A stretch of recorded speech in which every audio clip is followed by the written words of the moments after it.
districts, while the SDF denied these attacks. All right, viewers, those are the headlines in our top focus. Today marks 2 years since the 7th October attack by Hamas on Israel, the deadly assault on the Jewish community since the Holocaust, which claimed over 1,200 lives and with hundreds being taken as hostages. World leaders have condemned the violence by Hamas. UK Prime Minister Keir Starmer and Australian Prime Minister Anthony Albanese reaffirmed efforts to secure hostage releases and support a two-state solution. Spanish Prime Minister Pedro Sanchez called for an end to the humanitarian crisis in Gaza, while former German Chancellor Olaf Scholz highlighted the ongoing suffering in the Palestinian enclave. The UN Secretary General Antonio Guterres and other European leaders stressed on an immediate ceasefire and unconditional release of hostages. As the world marks this grim anniversary, the focus remains on justice, peace and protecting civilians caught in the crossfire. With us on the broadcast is Mr. Ross Feingold, political analyst, joining us from Taipei. Thank you so much for taking our time and speaking to us on NewsX World. Recently, sources have indicated that the first round of talks that have taken place between Hamas and Israel in Egypt, they've been positive so far. Donald Trump has also pointed towards, in fact, the peace pact being put into motion by the end of this week. The second round of talks is slated to commence very, very soon. In your assessment, how realistic is the goal of securing a hostage prisoner release by the end of this week? It's certainly possible that there'd be a hostage prisoner swap agreement. They've had one before, or several times actually.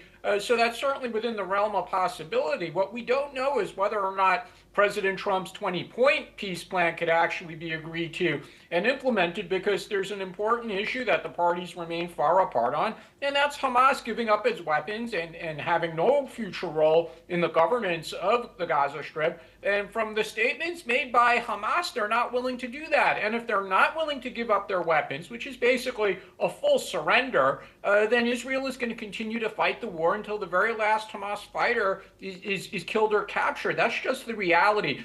And Hamas needs to deal with that, because if Hamas is not willing to confront that reality and they want to continue fighting, unfortunately, more civilians are going to die. And speaking of Hamas, they've remained mum so far on any demand of disarmament. They are not inclined to do so. Apart from this, they've also not said anything about Trump's proposed International Board of Peace to oversee post-war reconstruction. They have supported a future technocratic Palestinian leadership. However, they've said that they do so after national consensus. We don't have any clarity as to what that means. So do you think all of this could emerge as sticking points in the negotiations down the line? Certainly, it's a sticking point. Hamas has to give up. They have to surrender and they have to go away. And if they're not willing to do that, the war is going to continue. But the consensus of the other stakeholders, whether that's Israel, the United States, Egypt, the Gulf states, which will probably provide a lot of financial assistance to rebuild Gaza, the consensus is no role for Hamas. And it's only Hamas who's insisting that they still want to have some kind of role. And that's completely unrealistic and only prolonging the war. They started the war, they're going to lose the war. They need to confront that reality and surrender as soon as possible. All right, sir, I request you to stay on with us. We're tracking some further updates coming in from the Middle East. Israeli forces deployed in the West Bank city of Al-Bireh. You can see those visuals on your screen. This comes as Israel is marking the second anniversary of the October 7th terrorist attack that took place in 2023. This deployment comes amid heightened security measures across the region, with tensions remaining high 2 years into the conflict. Still with us on the broadcast is Mr. Ross Feingold. Security has been tightened across West Bank. Earlier, we'd seen Donald Trump give a very firm statement. He's in fact discouraged Netanyahu from going and annexing the entire region of West Bank. What do you make of US's posture, the firm posture that Donald Trump has adopted?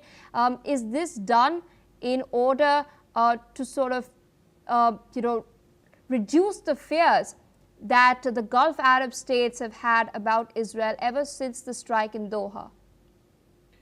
We have to be very careful here with regard to analyzing what President Trump meant or what the policy of the Trump administration here is. It's clear that President Trump has said he opposes Israel's annexation of the West Bank, but what President Trump has been less clear about, and Israel is proceeding with, is the expansion of existing settlements or even the building of new settlements.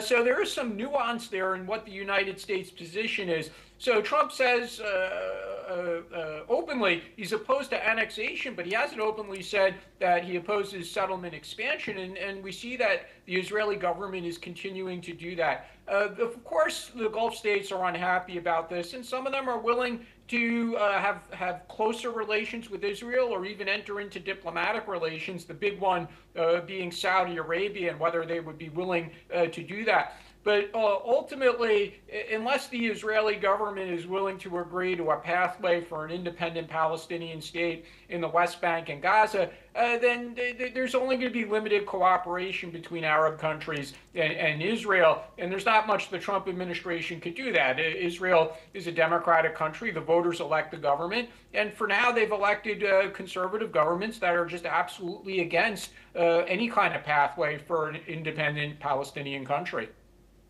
Indeed. And sir, speaking of Palestine, what sort of challenges do you foresee in reconciling the different Palestinian factions, especially Hamas and the Palestinian authorities, within the framework of Donald Trump's peace plan? The possibility of Hamas participating in Palestinian governance in the future, whether that's in Gaza or the West Bank, is basically zero. Israel will simply not stand for it. It has the support of the United States in this regard. The Gulf states, frankly, they're no friends to Hamas, even though countries like Qatar may allow Hamas officials to live there. But they don't want Hamas to be part of Palestinian governance going forward either.